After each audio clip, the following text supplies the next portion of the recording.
By all that's holy, Turner, couldn't you wait before you decided to embarrass me in front of a new congregation?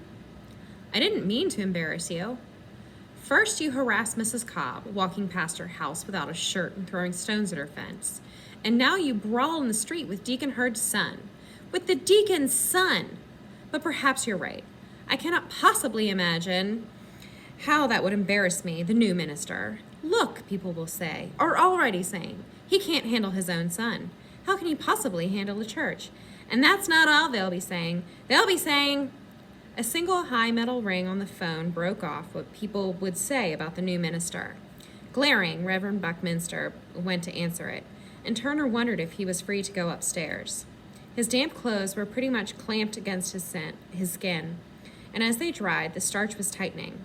Soon, he figured, he wouldn't be able to breathe. He supposed he'd better wait for his father. Heaven only knew what new sin committed by the minister's son was being announced over the phone. It was probably Mrs. Cobb doing the announcing. Turner looked up and down the shelves of his father's study, the first room in the house that had been readied. Sunlight glinted on the gilt spines of the books. It smelled impressive, all that leather.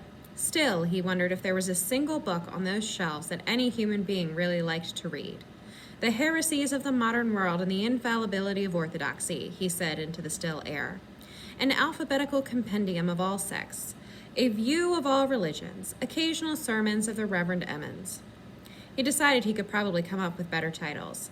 Huckleberry Finn and the Merry Apostles, maybe. The piratical adventures of Peter on the Sea of Galilee.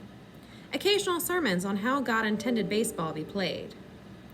He felt his father come back into the room. The door shut, tightly.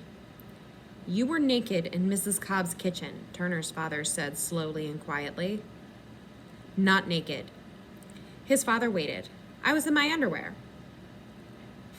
You were in your underwear in Mrs. Cobb's kitchen. Let us praise God that decency reigns.